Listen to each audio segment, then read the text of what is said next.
Ando, this is a time-specific one. Yeah. Usually it doesn't matter when you listen to the podcast, but I feel like I have to timestamp this because today's Thursday, right? Heading into this weekend. It's drop day, podcast drop day. Yes. Heading into this Friday, which is tomorrow, is I've got to make Sonny's birthday cake. And this is cake week. Is there thinking about it, or have you done anything? No. So have you done anything? This year is a little bit different. Yes, I have. I've run a test. Right. I mean, for new listeners, welcome. But Hamish has a broad history now of trying to make. Well, this is my 6th year. He certainly doesn't bake a cake. He constructs it out of. This is my 7th year of making. Well, through blood, sweat, and tears, constructing and sometimes Lego. Constructing a cake from delivered pieces of bakery. Well, you don't. The builder does not need to make his shovel for the whole to count. You are allowed to use tools, some things that have been pre-assembled, to put together a finished product. Would you agree, though, Jack? Majesty. The cakes are. They're amazing. Better. They're so good. You're very good. Let us not forget how much we celebrated when I made what is essentially a red oblong. Yeah. When it was the original cake. So his 3rd birthday. We're now, this is the 7th year. This is his 9th birthday. Is he still into it?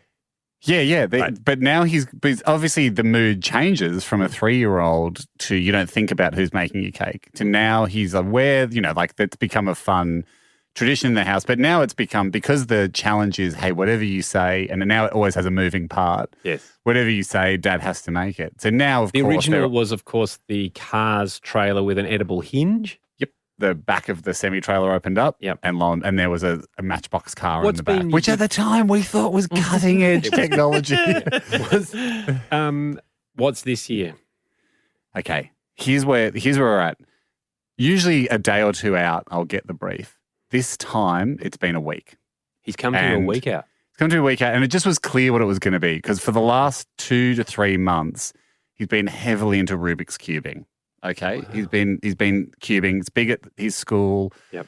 When we're away on the holidays, we're just cubing. Yep. I learned how to do the cube with him. Mm-hmm. I'm cubing. You're cubing. I'm terrible. I'm basically cubing as just a sacrificial lamb so that he can laugh at me and feel good about his time. Is he better at cubing than you? He's smoking me. Right. Jack, you can cube, can't you, Jack? I'm a slow cuber as well, but still, your complete cube is a complete cube. That's true. I remember back in the day, and that's what I try and tell her, hey, we're all on the cube team here. We're not all speed cubing. Yep. Anyway, Rubik's Cube has become huge. So it was probably clear from a month out, because generally the cake represents like what fad is happening at the time. Mm-hmm. It was going to be cube-based. Yep.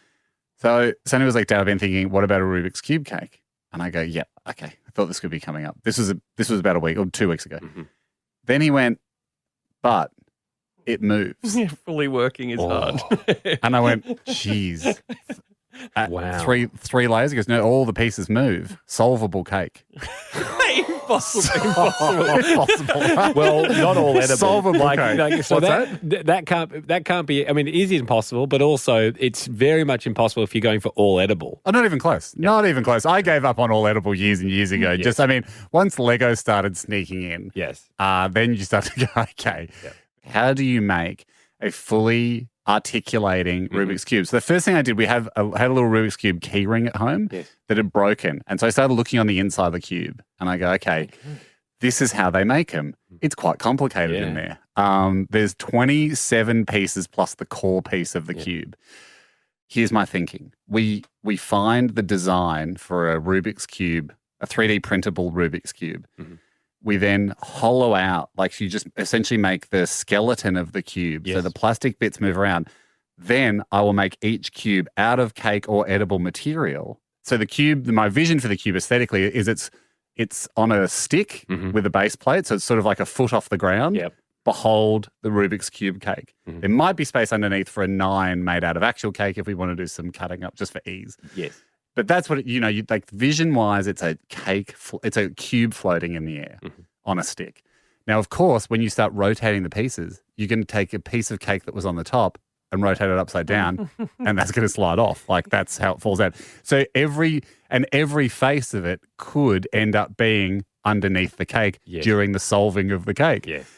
So every face has to resist gravity, has to be able to hang in there. This is where it gets tricky. Anyway, I was like, let's start with the skeleton first, right? We sit down, we come up with the design. He's like, yeah, this should work. And I'm like, remember, like, we got to try and find a way for this not to all fall apart. He's like, well, let's just print the cube first and we'll just see if it works. Mm-hmm.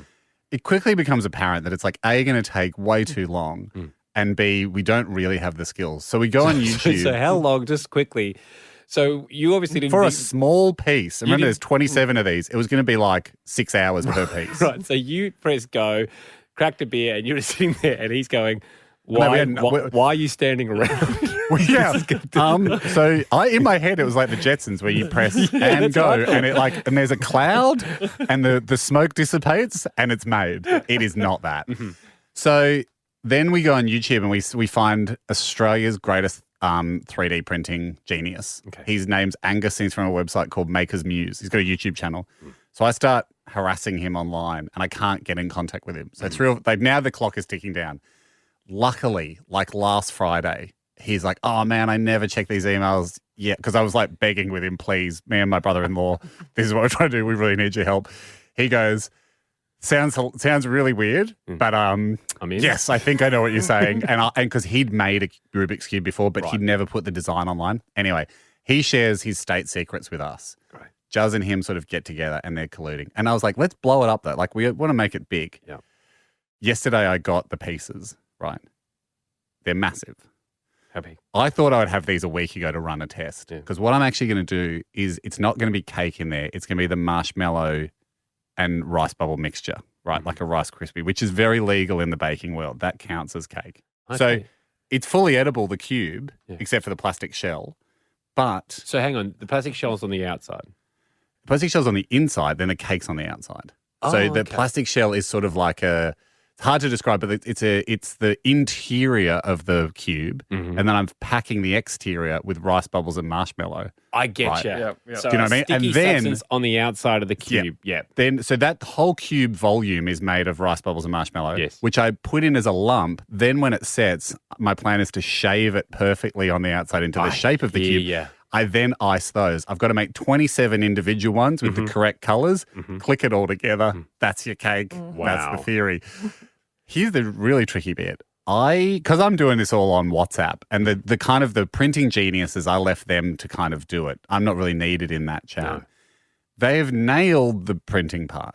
Like Maker's Muse, my brother-in-law, they're very good 3D printers.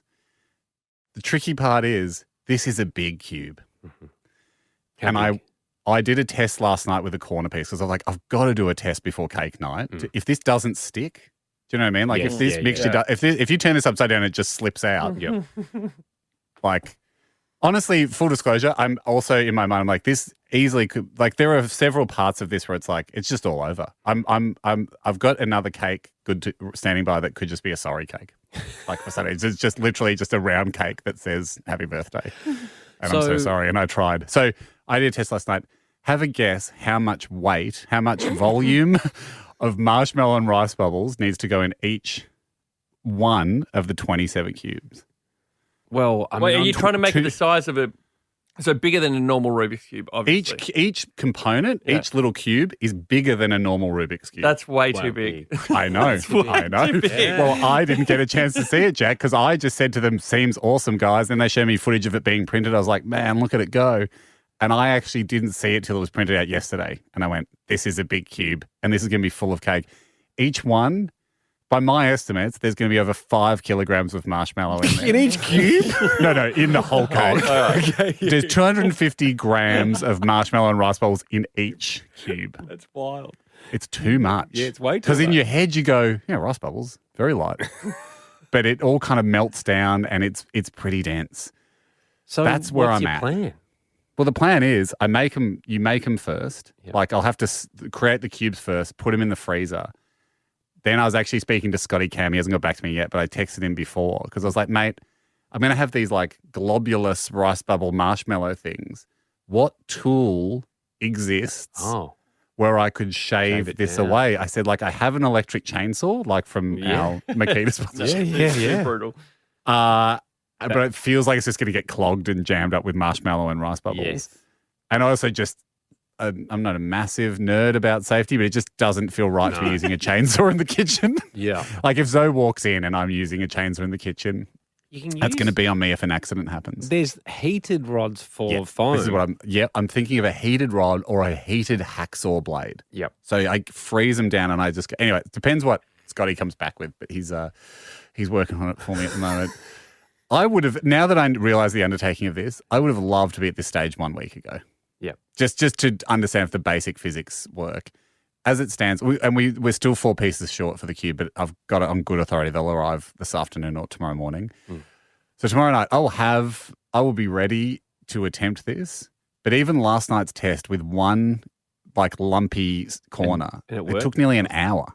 This morning I went to the fridge, it holds upside down. How long it will last for, we don't know. So you've got potentially 27 hours. Yeah, I've got to sharpen that up though. I've got to think of a faster way to do it. Yep. The other thing is, in my head it was so clean. When you're working with this marshmallow rice bubble stuff, it is everywhere. And the cube only rotates, like the cube operates on smoothness. Are you doing this in your kitchen at home? Yes. Zoe would be hating this. Yeah. So you got that against you as well. Yeah. And she saw me doing the test last night and she said, "Oh, you're not doing that, not again. Like the marshmallow.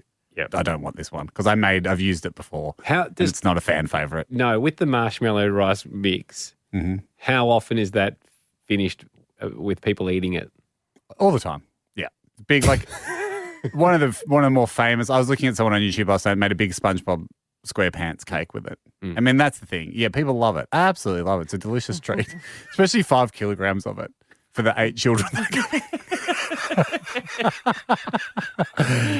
have to tell them to really, okay, guys, there's only 400 grams of marshmallows each. And if you're hungry, have a banana because there's only, it's only half a kilo each for you in this cake. Good luck, man. Mate, we're here for you. In the words of Jack, it does feel impossible at this stage. But the joy on Sonny's face when, he's trying to rotate this thing around and it's all falling apart and it's on his 20th birthday when you finally finished. Happy 21st, mate. Haim, cake update, please. I mean, we've seen it on your Insta. It was a phenomenal, amazing We got cake. there. We got amazing the cake. cube, and shout out to, I had a lot of help on the cube from 3D printing experts, my brother-in-law, me as well. Shout out to me, like the whole team, the whole team that got that 3D cube together. But the Rubik's Cube cake for my son this week has been completed. It looked fantastic. Go to Haim's Instagram, just check it out. But Haim, how was it received? That's the reception thing I didn't put up. It all was worth it so the point of this cake, for those that aren't aware and didn't see it, it was a number 9. That's pretty simple. Number 9 out of cake. Coming out of the circle of a 9 was a bit of 20 mil wooden dowel that was wedged and glued into some 20 mil MDF chipboard, bloody solid. And then mounted on that was a Rubik's Cube, a giant Rubik's Cube. It was about 24 centimetres per side. The reason I'm giving you the dimensions is I know them very intimately now. No, that helps. Last time we were just talking about it like as big as a head or something. It was So 240 by 240 by 240 is the cube. Yeah. And the idea of that 3D printed internals on the plastic cube was then I built the cake into that, which is like 28 little cubelets. You then it could rotate around. So then it could be solved like a Rubik's Cube. Now, in my head, it seemed very easy. Before doing the cake, I was just saying, I was like... Well, you had a good frame, didn't you? Got the frame. This is all just squares. This is just squares. I mean, this might be too easy, this cake, because it's just square assembly, just cubes and squares, baby. Yeah. The thing that I didn't realize is it just really took a while. And, of course, you hit snags. Do you know what I actually think? And I'm not trying to put myself on the same level here.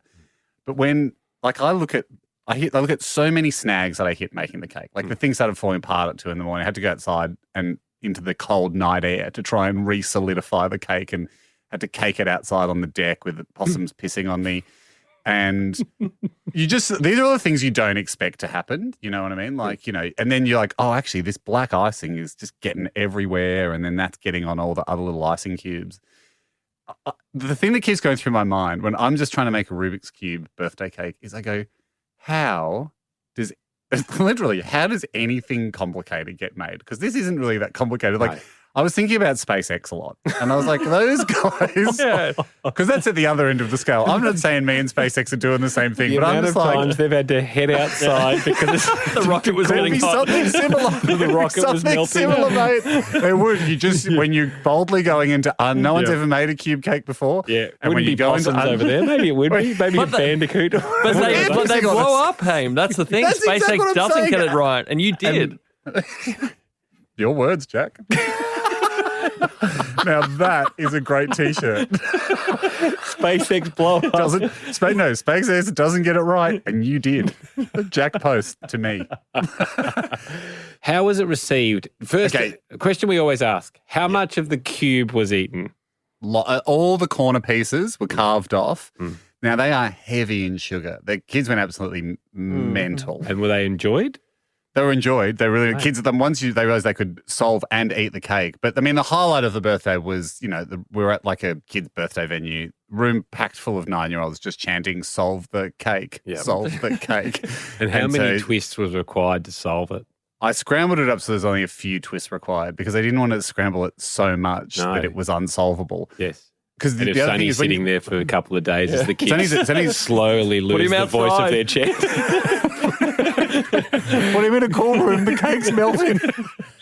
So, but that's the thing, unfair though, because the cake's on a pole. The pole came up into the center bottom piece, center white piece. So normally when you solve a cube, you can twist it around your hands. So it's hard to do when it's like locked into position. And big. That's getting too deep into the weeds on cubing tactics, but that's why I thought I'd make it a bit of an easier solve. Anyway, solve the cube, huge cheer, brought the house down. Then all the kids wanted to tear the cube apart, and that's what it was there for. That's when you're like, this has all been worth it, right? One thing I did love, though, this is, I feel like I've got to give a little shout out here. I would like to give a shout out to the listeners of the Hamish and Andy podcast because as you and us three all know how much we love our listeners. There was a great moment on Instagram, right, where the day before had put up the like a little video, like a reel going, okay, here's what we're going to try and do tomorrow night. Yep. In the comments, right? So I'm explaining like there was a picture of the cake and it was quite elaborate. In the comments, there's just a bloke that's like, mate, what's wrong with going to bloody Woolies, getting a sponge and just chucking a handful of Maltesers on it, okay? Right? So you're trying to do a bit of like, this is too fancy. Yeah. First comment comes up going, and see, he's spelt Maltesers with an A. Yeah. First comment comes up and goes, what's Maltesers? And the next comment goes and going, Maltesers? Never heard of them.